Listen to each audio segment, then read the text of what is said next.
Cualquiera que lea la profecía del Antiguo Testamento muy pronto descubre que los profetas hicieron muchas predicciones. Y si se le pregunta a las personas por qué hay muchas predicciones en los profetas, dirán simplemente que era para hablarnos acerca del futuro. Aprenderemos en esta lección que los profetas no hicieron predicciones principalmente para informarnos del futuro, sino más bien dieron predicciones para animar al pueblo de Dios a formar el futuro. Hemos titulado esta lección El propósito de las predicciones, porque vamos a explorar por qué hablaron los profetas acerca del futuro. Para descubrir el propósito de las predicciones, vamos a explorar 4 tópicos diferentes. Primero, cómo entendieron la soberanía divina sobre la historia. Segundo, lo que creyeron los profetas acerca de sus predicciones y contingencias humanas. Tercero, cómo entendieron las certezas de sus predicciones. Y cuarto, ¿cuáles fueron los objetivos de las predicciones en la profecía del Antiguo Testamento? Veamos primero cómo la soberanía de Dios sobre la historia moldeó el entendimiento de las predicciones de los profetas. ¿Has notado alguna vez que los cristianos, como toda la gente, tienden a ir a los extremos? O comemos demasiado o comemos muy poco, o hacemos demasiado ejercicio o no hacemos casi nada. Bueno, pues algo parecido sucede también en teología. Muchas veces cuando pensamos en conceptos teológicos, vamos a los extremos. Y esto es especialmente cierto con el asunto de la soberanía de Dios. Encontramos algunos cristianos que enfatizan la soberanía de Dios sobre la historia hasta el punto que excluyen la realidad de la responsabilidad humana. Y después, encontramos personas que enfatizan la importancia de la elección humana y la responsabilidad humana al punto de negar la soberanía de Dios. Hay demasiada confusión en la iglesia sobre estos tipos de conceptos que debemos detenernos por un momento para ver el punto de vista de la Biblia en cuanto a la soberanía de Dios y la responsabilidad humana. La doctrina bíblica acerca de la soberanía de Dios proporciona un antecedente esencial para entender las formas en que los profetas predijeron el futuro. Hay muchas maneras en las cuales podemos abordar el asunto de la soberanía de Dios, pero vamos a echar un vistazo a 2 temas teológicos tradicionales. Primero, la inmutabilidad de Dios y segundo, la providencia de Dios. Veamos primero lo que dice la Biblia acerca de la inmutabilidad divina. Dicho simplemente, la doctrina de la inmutabilidad enseña que Dios es inmutable. Ahora, debemos tener cuidado cuando hablamos de esta manera, porque Dios no es inmutable o incambiante de cualquier manera que podamos imaginarnos. Por muchos siglos, la teología sistemática tradicional ha sido cuidadosa al identificar modos específicos en los que Dios no cambia. De hecho, hay solamente 3 maneras principales en las que se puede hablar de Dios como inmutable. En primer lugar, el carácter de Dios no cambia. Dios siempre es amoroso, siempre es justo, siempre sabe todas las cosas, siempre es todopoderoso, siempre está presente en todo lugar. Los atributos de Dios nunca varían con el tiempo. Esto es lo que quería decir el escritor de Hebreos cuando escribió en Hebreos capítulo 13, versículo 8. Jesucristo es el mismo ayer, hoy y por los siglos. Dios no puede convertirse en algo diferente de lo que Él es. Él puede contar con su carácter para permanecer el mismo porque sus atributos son inmutables. Hay otro sentido en el que Dios es inmutable, además de su carácter o atributos. Esa inmutabilidad tiene que ver con las promesas de su pacto. Cuando Dios hace un voto en un pacto, permanece válido por siempre y nunca será roto. Una vez más, el escritor de Hebreos resume notablemente la enseñanza de las Escrituras sobre este asunto. En Hebreos capítulo 6, versículos 16 y 17, leemos estas palabras. Porque los hombres ciertamente juran por uno mayor que ellos, y para ellos, el fin de toda controversia es el juramento para confirmación. Por lo cual, queriendo Dios mostrar más abundantemente a los herederos de la promesa la inmutabilidad de su consejo, interpuso juramento. Como aclara este pasaje, cuando Dios toma un juramento en un pacto, podemos estar seguros de que no va a variar de lo que dijo. Una tercera forma en la que la Escritura nos enseña que Dios es inmutable es con relación a su consejo eterno o su plan eterno para el universo. Aunque algunos grupos de cristianos fallan en ver esta enseñanza en la Escritura, todo lo que decimos en esta lección se basa en la creencia de que Dios tiene un plan que no cambia y que este plan gobierna toda la historia. Ayuda a resumir esa doctrina de un modo tradicional al referirse a la Confesión de Fe de Westminster. En la Confesión de Fe de Westminster, capítulo 3, párrafo 1, leemos estas palabras acerca del plan eterno de Dios. Dios desde la eternidad, por el sabio y santo consejo de su voluntad, ordenó libre e inalterablemente todo lo que sucede. Esta declaración confesional expresa la soberanía de Dios de una manera muy clara. Dicho simplemente, Dios tiene un plan para el universo. Es extenso y no falla. El apóstol Pablo habló de este plan de Dios en sus epístolas. Por ejemplo, en Efesios capítulo 1, versículo 11, escribe estas palabras: conforme al propósito del que hace todas las cosas según el designio de su voluntad. Según el apóstol, Dios tiene un plan que incluye todo y Dios hace todas las cosas de acuerdo a ese plan. El profeta Isaías habló de este plan de Dios que abarca todo. En Isaías capítulo 46, versículos 9 al 11, leemos estas palabras del profeta: porque yo soy Dios, y no hay otro Dios, y nada hay semejante a mí, que anuncio lo por venir desde el principio, y desde la antigüedad lo que aún no era hecho, que digo, mi consejo permanecerá, y haré todo lo que quiero, que llamo desde el oriente al ave, y de tierra lejana al varón de mi consejo. Yo hablé, y lo haré venir, lo he pensado, y también lo haré. Es muy importante entender que los profetas creían en la doctrina bíblica de la inmutabilidad de Dios. Dios no cambia en su carácter, en sus promesas pactuales y en su plan eterno para el universo. Y así que no importa lo que sucediera en la historia de Israel, los profetas entendieron que Dios siempre sería verdadero con relación a su carácter. Ellos entendieron que siempre guardaría firmes sus promesas pactuales y también sabían que el consejo de Dios y su control sobre todas las cosas nunca fallarían. Al leer los profetas, descubriremos que muchas cosas terribles sucedieron, pero esta confianza en la inmutabilidad de Dios siempre lo sostenía. Habiendo visto que la inmutabilidad de Dios formó un antecedente para las predicciones proféticas, también debemos recordar el otro lado de la moneda.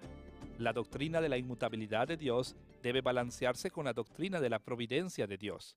La providencia de Dios puede definirse como el involucramiento activo de Dios en la historia al llevar a cabo su plan eterno para el universo. De acuerdo a las Escrituras, Dios no se distancia de su creación, simplemente observando que se lleve a cabo su plan inmutable. Más bien, Él tiene un papel para Él mismo en su plan eterno. Es por esta razón que la Biblia habla con frecuencia de Dios como el Dios viviente. Es porque es un actor en el escenario de la historia y constantemente interactúa con su creación en providencia.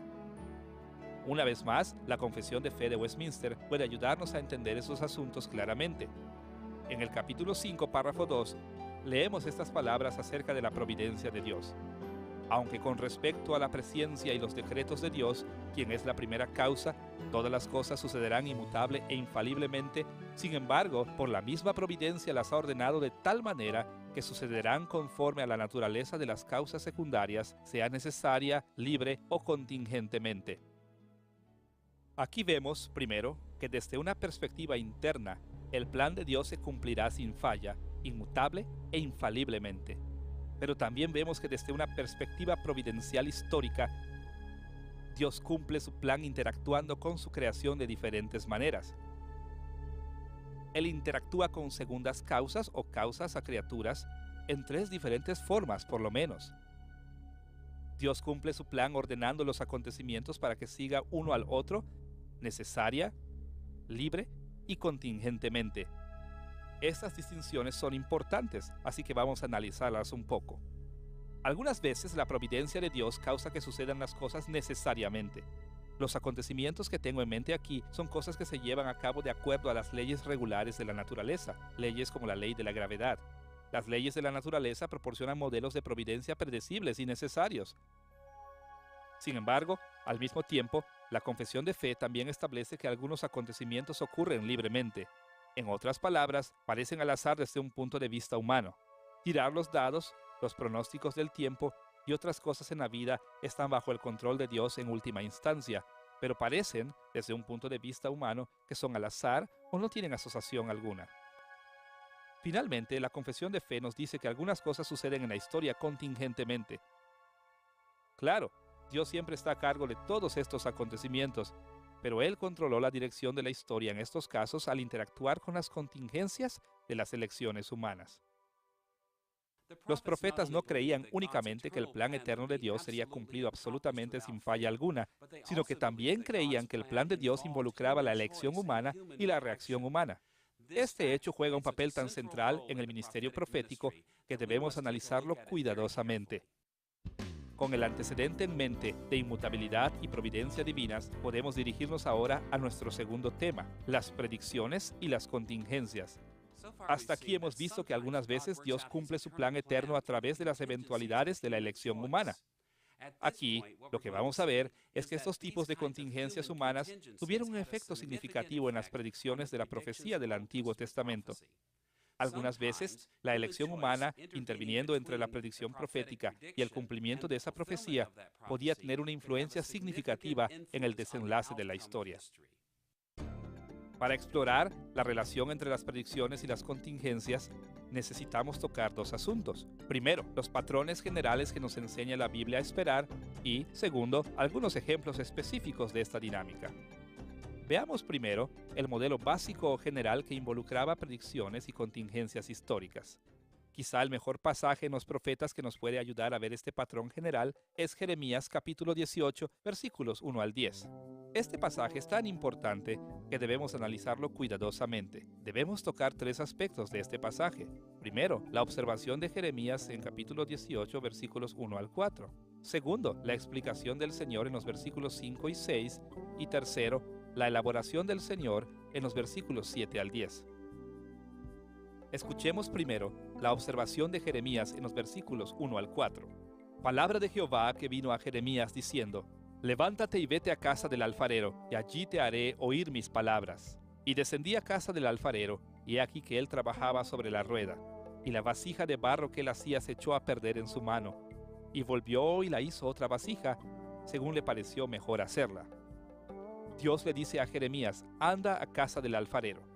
Jeremías entró en la casa del alfarero, donde lo vio trabajando en el barro de una manera y después cambiando su diseño cuando vio que el barro se echó a perder.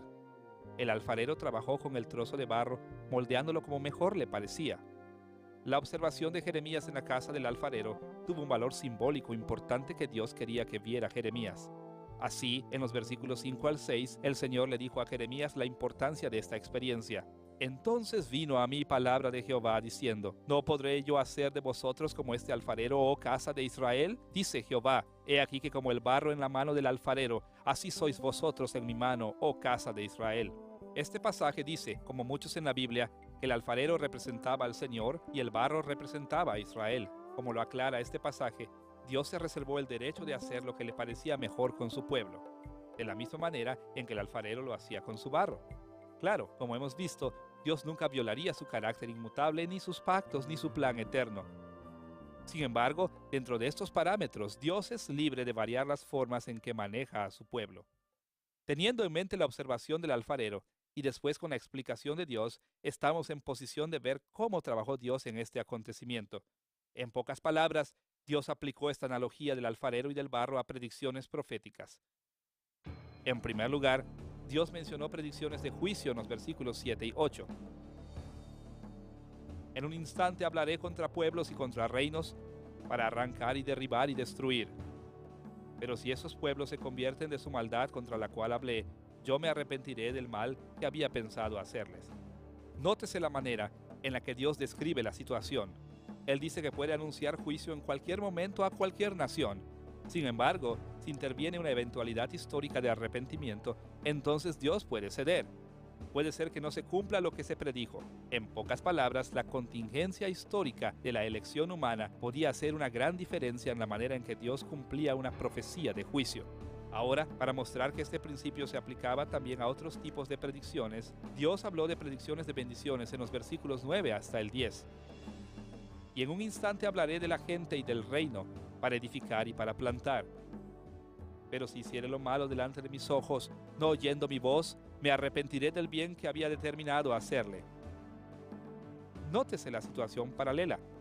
Dios dijo que podría anunciar la bendición de seguridad y prosperidad en cualquier tiempo y a cualquier nación.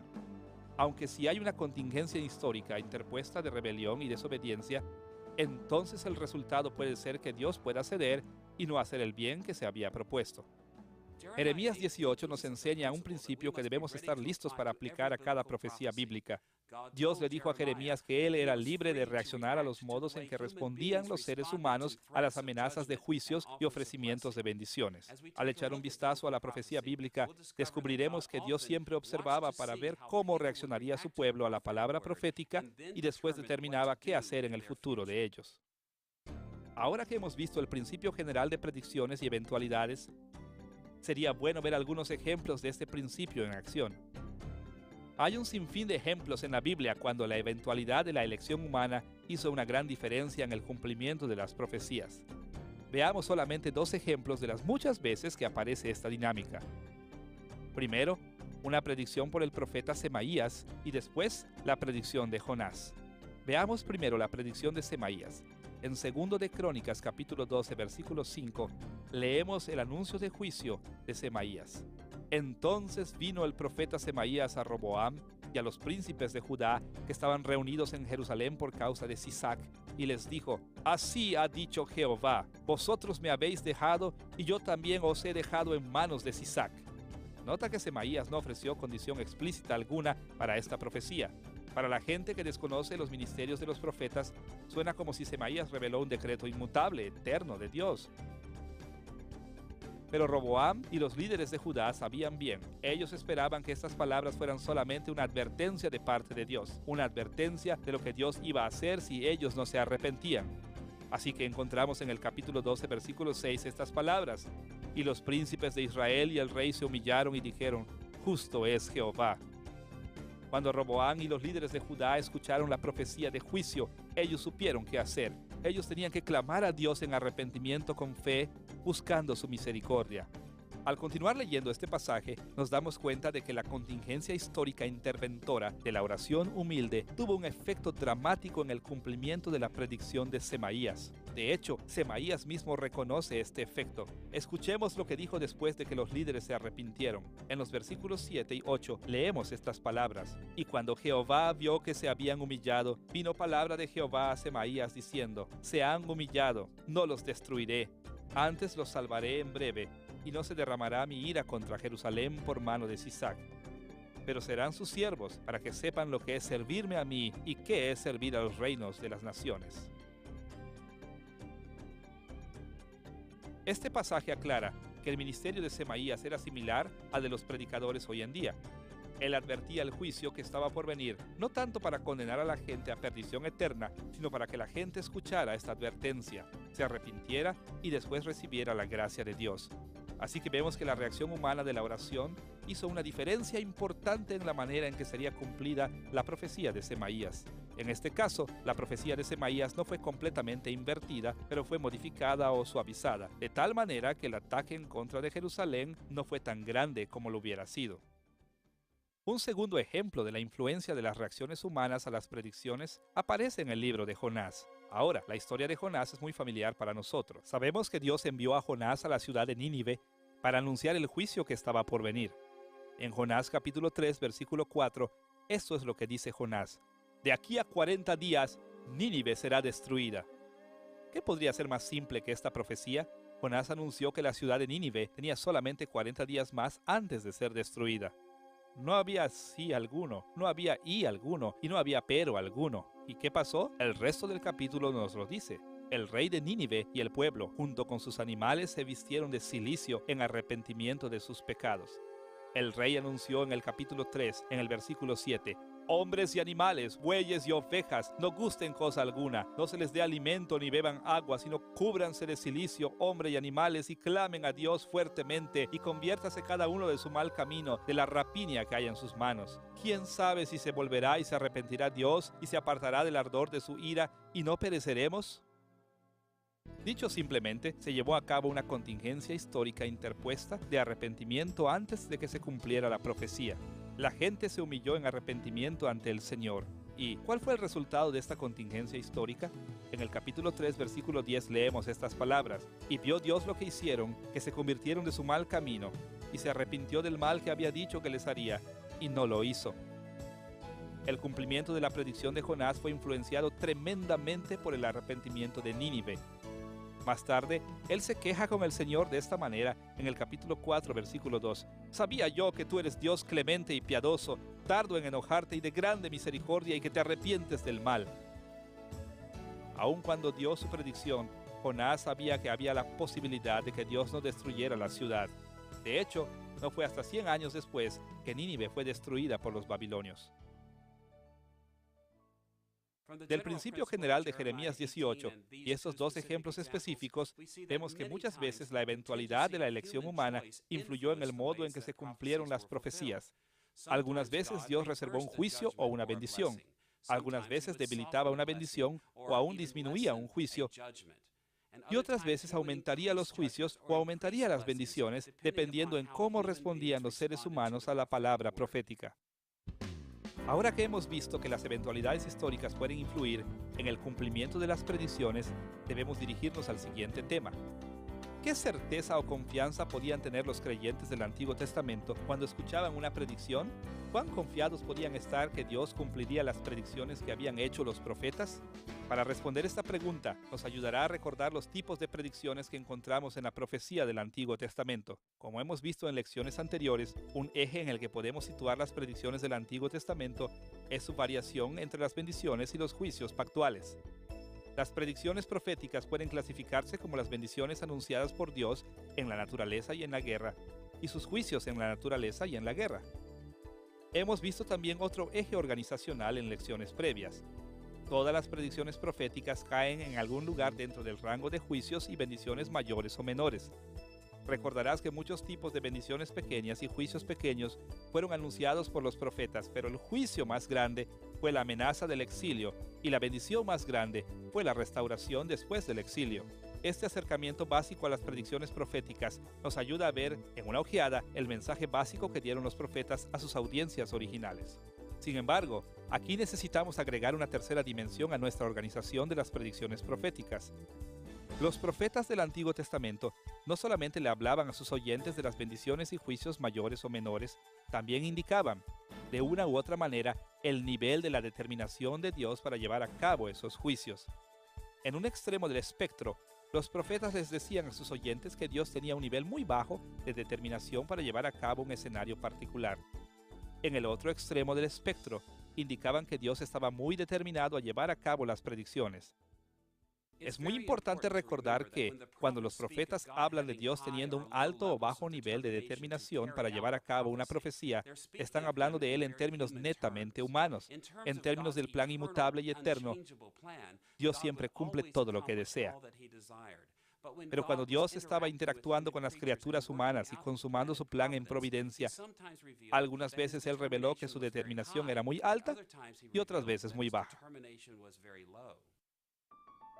Hay muchas maneras de abordar esta dimensión de las predicciones del Antiguo Testamento, pero vamos a señalar 4 puntos diferentes en el espectro de la determinación de Dios. En primer lugar, los profetas hicieron un buen número de profecías que revelan que Dios no había comprometido la historia hacia una dirección u otra. Ellos hicieron esto al calificar sus predicciones con condiciones explícitas. Condiciones explícitas en forma de enunciados de sí entonces aparecen muchas veces en los profetas del Antiguo Testamento. Por ejemplo, en Isaías capítulo 1, versículos 19 al 20, leemos esta predicción condicional. Si quisiereis y oyereis, comeréis el bien de la tierra. Si no quisiereis y fuereis rebeldes, seréis consumidos a espada, porque la boca de Jehová lo ha dicho. En este pasaje, el profeta Isaías hace claro que el pueblo de Dios tenía una opción. Si se sometían al Señor, serían bendecidos, pero si no lo hacían, serían juzgados. Muchas veces, los profetas indican estos tipos de condiciones para que la gente sepa que Dios todavía está abierto a la dirección que tomaría la historia. Y esa dirección sería determinada por los tipos de elecciones que ellos hicieran. Un segundo punto, junto al eje de la determinación, aparecen las predicciones incondicionales. Estos pasajes son declaraciones simples acerca del futuro. No aparecen condiciones explícitas en ellas. En tales casos, los profetas revelaron que en ese momento Dios estaba más determinado a tomar el futuro en una dirección en particular. Pero sabemos por los desenlaces de esas predicciones que niveles más altos de respuesta humana podían hacer girar los acontecimientos en direcciones diferentes. Ya hemos visto un ejemplo de este tipo de predicción en Jonás capítulo 3, versículo 4. El profeta dijo estas palabras: de aquí a 40 días, Nínive será destruida. No hay condiciones explícitas en esta profecía, y el profeta Jonás hace claro que Dios estaba determinado a destruir la ciudad. Aún así, el arrepentimiento notable y extenso dentro de la ciudad de Nínive causó que Dios retardara su juicio en contra de esa ciudad. Las bendiciones pactuales también aparecen en forma de predicciones incondicionales. Escuchemos lo que dijo Ageo a Zorobabel en Ageo capítulo 2, versículos 21 al 23. Habla a Zorobabel, gobernador de Judá, diciendo: yo haré temblar los cielos y la tierra, y trastornaré el trono de los reinos, y destruiré la fuerza de los reinos de las naciones. En aquel día, dice Jehová de los ejércitos, te tomaré, oh Zorobabel, hijo de Salatiel, siervo mío, dice Jehová, y te pondré como anillo de sellar, porque yo te escogí, dice Jehová de los ejércitos. Este pasaje aclara que Dios estaba listo para destruir las naciones que rodeaban a Israel y hacer a Zorobabel rey sobre su pueblo. No hay condiciones explícitas, aunque sabemos que esto nunca sucedió. Zorobabel nunca llegó a ser rey sobre el pueblo de Dios, y las naciones que rodeaban a Israel no fueron destruidas. ¿Por qué fue así? Fue porque la comunidad posexílica falló a su obediencia al Señor, y esta contingencia humana tuvo un efecto en la manera en que se cumplió la profecía. Aunque algunas predicciones representan a Dios abierto a muchas posibilidades, los profetas del Antiguo Testamento también indicaron algunas veces que Dios tenía un grado de determinación más alto para llevar los acontecimientos hacia una dirección en particular. Al mostrar que Dios confirmaba ciertas predicciones, ellos comunicaban la determinación más alta de Dios. Hay dos maneras principales en las que los profetas del Antiguo Testamento confirmaron sus predicciones. Primero, Dios indicaba su determinación más alta con palabras. Segundo, Él mostraba sus intenciones con señales. Veamos primero las confirmaciones verbales que Dios ofrecía a su pueblo. Uno de los mejores ejemplos de confirmación verbal aparece en el primer capítulo de Amós. Escuchemos lo que dice el profeta Amós en el capítulo 1, versículo 3 de su libro. Por 3 pecados de Damasco, y por el cuarto no revocaré su castigo. Las palabras no revocaré su castigo forman un rasgo repetido de las predicciones de este capítulo. ¿Por qué repitió Dios este enunciado una y otra vez? Él quería comunicar que tenía un alto nivel de determinación para llevar a cabo estos juicios. ¿Pero quería decir esta confirmación que no había manera de evitar el juicio de Dios? El profeta hizo claro que el arrepentimiento sincero y total todavía podía apartar la ira de Dios. Escuchemos lo que dijo el Señor en Amós capítulo 5, versículos 4 y 6. Pero así dice Jehová a la casa de Israel: buscadme y viviréis, buscad a Jehová y vivid, no sea que acometa como fuego a la casa de José y la consuma sin haber en Betel quien lo apague. Amós capítulo 1 y 2 muestra que Dios estaba altamente determinado a enviar su fuego de ira aún contra la casa de Israel. Pero este pasaje demuestra que el arrepentimiento sincero y extenso todavía puede tener un efecto sobre la ira de Dios. Muchos pasajes en la profecía del Antiguo Testamento son como este. Los profetas indican cuán altamente determinado está Dios al usar palabras para confirmar su determinación. Hicieron esto con el fin de motivar a sus oyentes a buscar seriamente a Dios y arrepentirse sinceramente. Los profetas no solamente agregaron confirmaciones verbales de la determinación elevada de Dios, sino también revelaron niveles altos de intención divina al conectar sus predicciones con señales. Por todo el Antiguo Testamento encontramos que los profetas realizaron varias señales y acciones simbólicas para hacer claro que Dios tenía niveles muy altos de determinación para hacer ciertas cosas. Cuando una señal acompañaba una profecía, mostraba que Dios estaba determinado a llevar a cabo lo que había dicho el profeta. Un ejemplo muy claro de esta práctica aparece en Isaías capítulo 7. Recordarás que Isaías advirtió a Acaz que debería confiar en Dios en tanto que los sirios y los israelitas estaban viniendo contra él. Pero Acaz se rehusó y Dios le dijo esto en Isaías capítulo 7, versículo 11. Pide para ti señal de Jehová tu Dios, demandándola ya sea de abajo en lo profundo o de arriba en lo alto. Isaías ofreció una confirmación de que Dios lo cuidaría, pero en hipocresía Acaz la rechazó. Así que Dios dio una señal, pero en lugar de dar una señal de salvación, se convirtió en una señal de condenación. Así que vemos que los profetas no solamente dieron predicciones condicionales y predicciones incondicionales, sino que también confirmaron muchas de sus profecías con palabras y señales para revelar que Dios tenía un alto nivel de determinación para ir en una dirección en particular. Un cuarto tipo de predicción revela que Dios estaba completamente determinado a llevar a cabo lo que había dicho por medio de los profetas. Estos tipos de predicciones toman la forma de votos divinos. Con frecuencia, las palabras de los profetas anunciaban simplemente que Dios había jurado hacer algo. Por ejemplo, en Amós capítulo 4, versículo 2, Dios toma un voto que las mujeres ricas de Samaria serían llevadas por sus enemigos. Escucha cómo lo puso el profeta. Jehová el Señor juró por su santidad. He aquí vienen sobre vosotras días en que os llevarán con ganchos. Otra fórmula para jurar aparece en Ezequiel capítulo 5, versículo 11.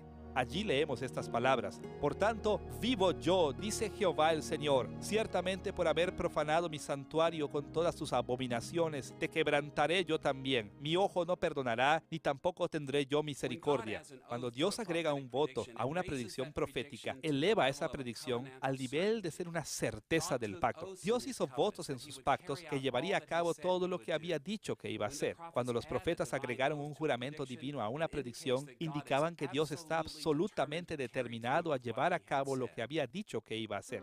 Ahora, en tanto que es verdad que Dios estuvo completamente determinado para llevar a cabo las predicciones calificadas por juramentos, debemos ver que todavía hay alguna latitud para que Dios reaccione de alguna manera en las contingencias históricas que sucedían en el interín. Frecuentemente la pregunta de cuándo permanece en la balanza. El tiempo puede ser influenciado por las reacciones de la gente que escuchan una predicción. Segundo, precisamente quien experimentará la predicción frecuentemente permanecerá flexible. Y tercero, los medios por los que se llevará a cabo una predicción con frecuencia se dejan sin especificación. Y cuarto, el grado en el que se cumplirá una predicción siempre queda como una pregunta abierta.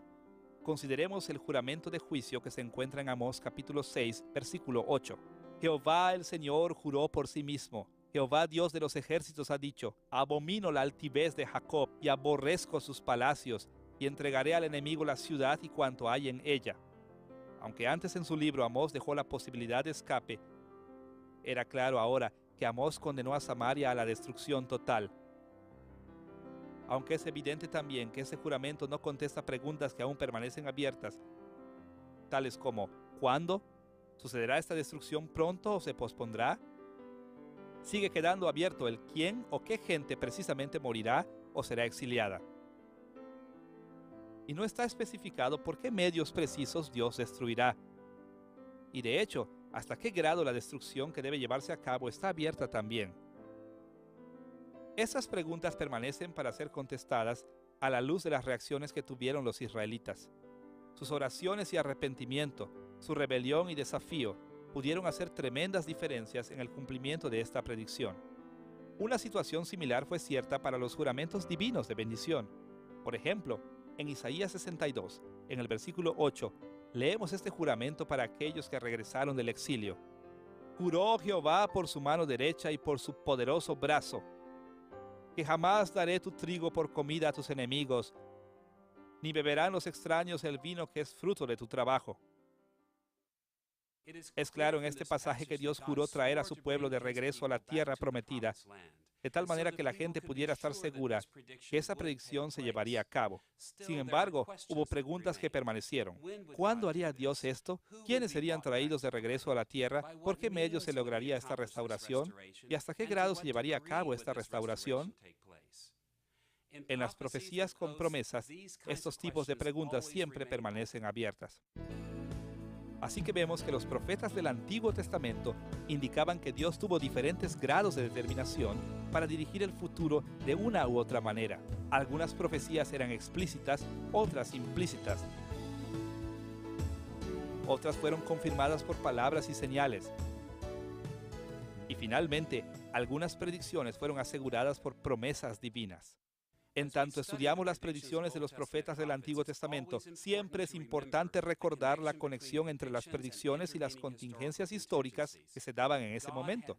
Dios tuvo varios niveles de determinación para llevar a cabo lo que dijeron los profetas, y estaríamos en gran desventaja si no recordamos estos diversos niveles de determinación.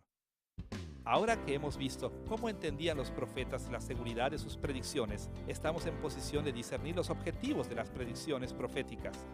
¿Por qué hicieron predicciones los profetas? ¿Cuáles fueron sus propósitos? Para contestar esta pregunta, necesitamos tocar, primero, las perspectivas populares y segundo, las perspectivas correctas en el propósito de las predicciones. Veamos primero un concepto erróneo muy difundido del propósito de las predicciones del Antiguo Testamento. Si hay un punto de vista predominante del propósito de las predicciones en el Antiguo Testamento, se puede resumir en la palabra pronosticación. Como sabemos, cuando los profesionales médicos hablan de un pronóstico, nos están diciendo lo que piensan acerca del desenlace de una enfermedad o cómo puede ser en el futuro una condición.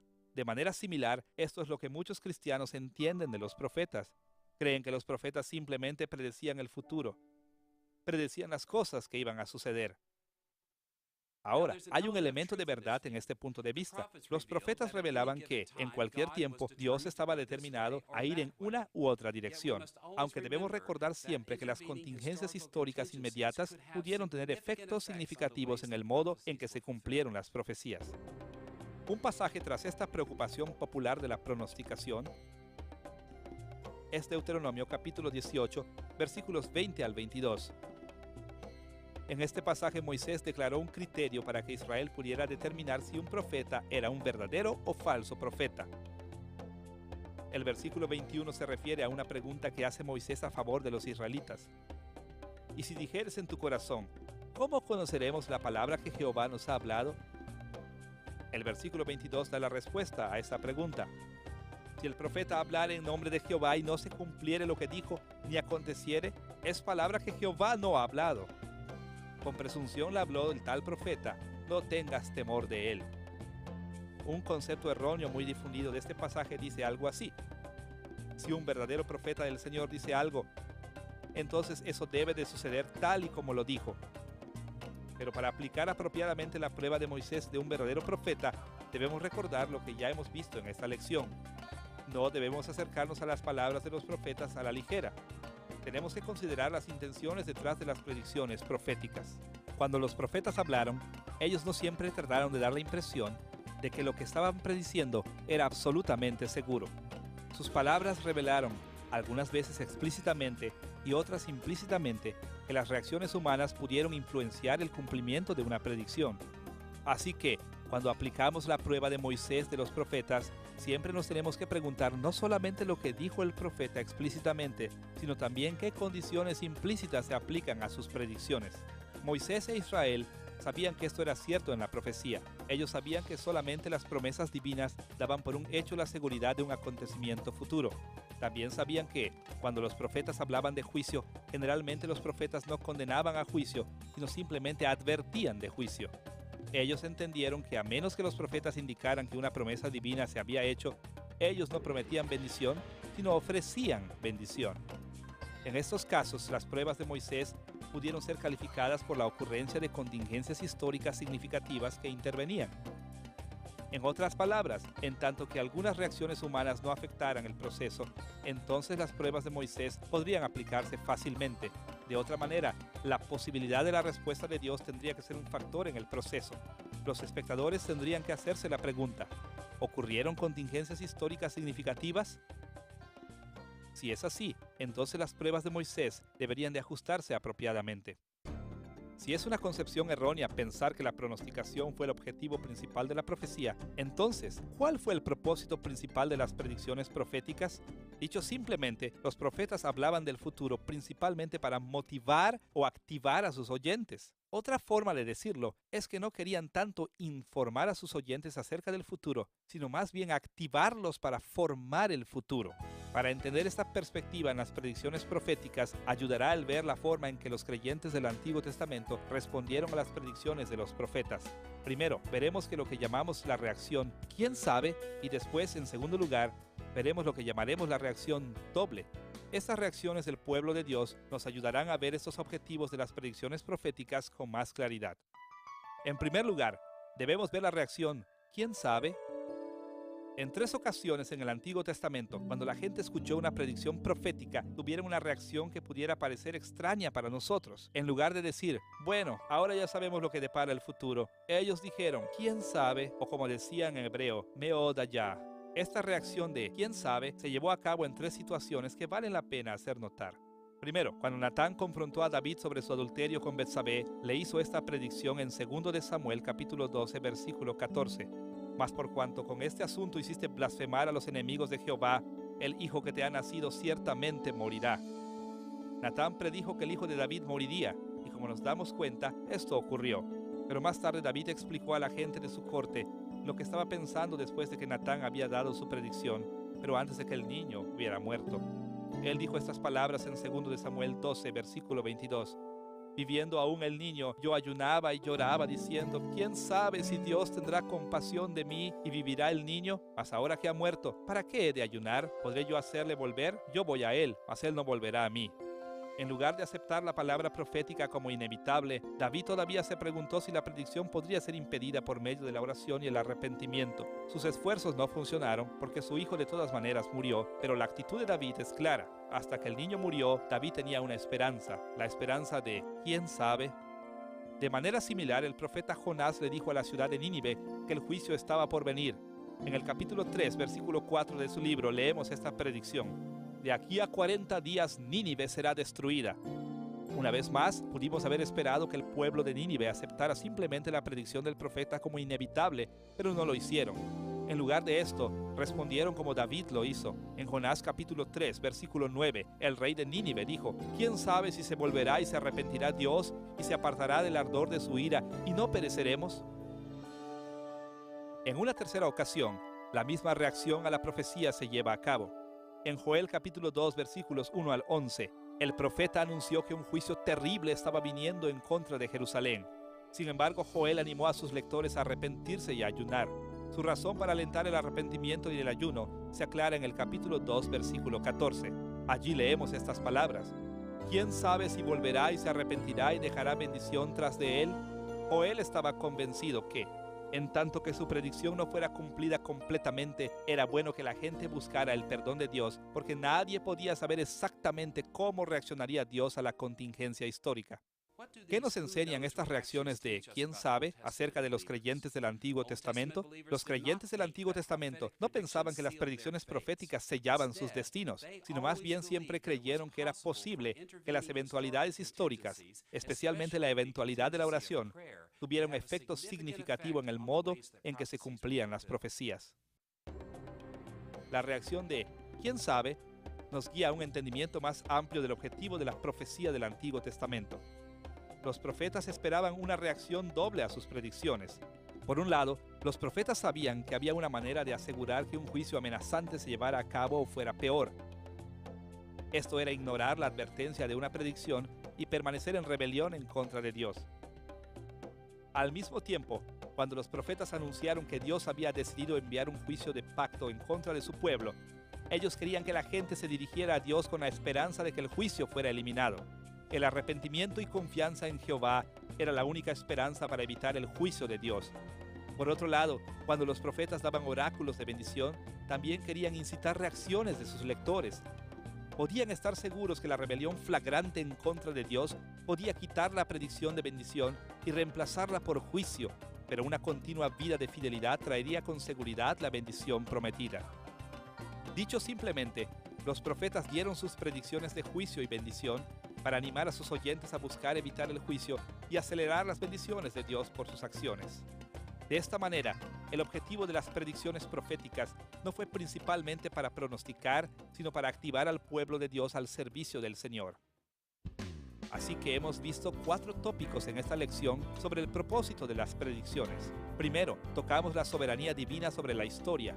Después, las predicciones y contingencias. Tercero, vimos la seguridad de las predicciones y después, finalmente, los objetivos de las predicciones. Los conceptos que hemos tocado en esta lección son absolutamente esenciales para el entendimiento de la profecía del Antiguo Testamento. Los profetas del Antiguo Testamento no estaban tratando de hablar por adelantado acerca de la historia de tal manera que la gente pudiera saber simplemente qué iba a pasar en el futuro. Estaban activando al pueblo a buscar la misericordia de Dios de tal manera que pudieran evitar el juicio y encontrar las bendiciones de Dios. Al leer la profecía del Antiguo Testamento, debemos ser activados para buscar la bendición de Dios y también para evitar su juicio.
Cualquiera que lea la profecía del Antiguo Testamento muy pronto descubre que los profetas hicieron muchas predicciones. Y si se le pregunta a las personas por qué hay muchas predicciones en los profetas, dirán simplemente que era para hablarnos acerca del futuro. Aprenderemos en esta lección que los profetas no hicieron predicciones principalmente para informarnos del futuro, sino más bien dieron predicciones para animar al pueblo de Dios a formar el futuro.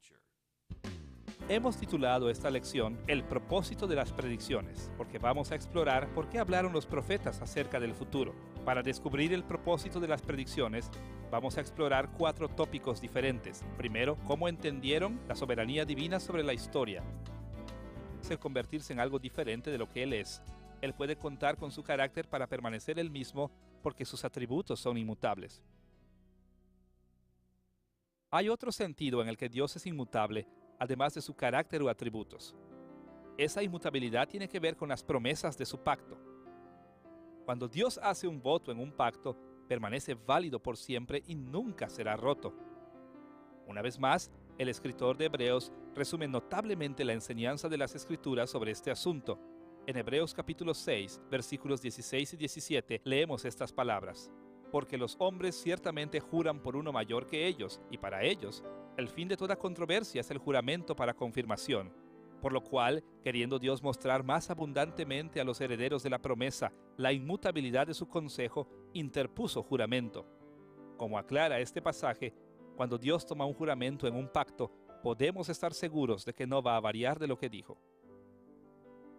Una tercera forma en la que la Escritura nos enseña que Dios es inmutable es con relación a su consejo eterno o su plan eterno para el universo.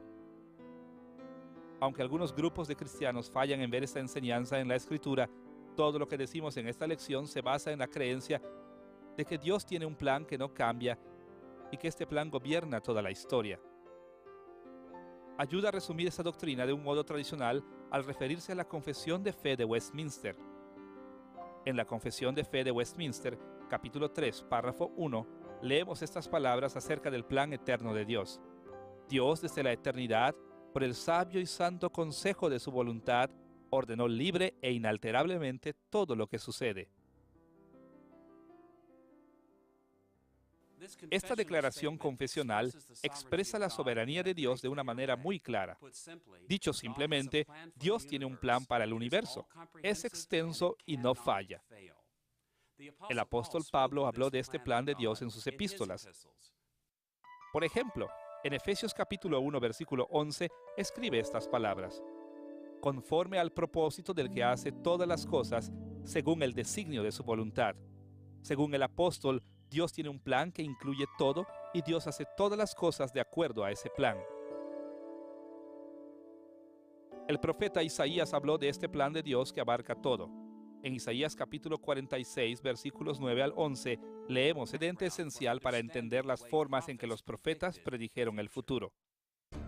Hay muchas maneras en las cuales podemos abordar el asunto de la soberanía de Dios, pero vamos a echar un vistazo a 2 temas teológicos tradicionales. Primero, la inmutabilidad de Dios y segundo, la providencia de Dios. Veamos primero lo que dice la Biblia acerca de la inmutabilidad divina. Dicho simplemente, la doctrina de la inmutabilidad enseña que Dios es inmutable. Ahora, debemos tener cuidado cuando hablamos de esta manera, porque Dios no es inmutable o incambiante de cualquier manera que podamos imaginarnos. Por muchos siglos, la teología sistemática tradicional ha sido cuidadosa al identificar modos específicos en los que Dios no cambia.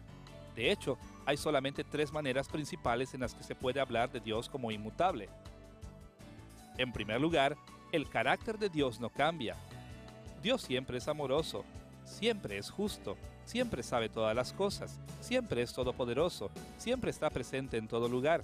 Los atributos de Dios nunca varían con el tiempo. Esto es lo que quería decir el escritor de Hebreos cuando escribió en Hebreos capítulo 13, versículo 8. Jesucristo es el mismo ayer, hoy y por los siglos. Dios no puede segundo. Lo que creyeron los profetas acerca de sus predicciones y contingencias humanas. Tercero, ¿cómo entendieron las certezas de sus predicciones? Y cuarto, ¿cuáles fueron los objetivos de las predicciones en la profecía del Antiguo Testamento? Veamos primero cómo la soberanía de Dios sobre la historia moldeó el entendimiento de las predicciones de los profetas. ¿Has notado alguna vez que los cristianos, como toda la gente, tienden a ir a los extremos? O comemos demasiado o comemos muy poco, o hacemos demasiado ejercicio o no hacemos casi nada. Bueno, pues algo parecido sucede también en teología. Muchas veces cuando pensamos en conceptos teológicos, vamos a los extremos. Y esto es especialmente cierto con el asunto de la soberanía de Dios. Encontramos algunos cristianos que enfatizan la soberanía de Dios sobre la historia hasta el punto que excluyen la realidad de la responsabilidad humana. Y después encontramos personas que enfatizan la importancia de la elección humana y la responsabilidad humana al punto de negar la soberanía de Dios.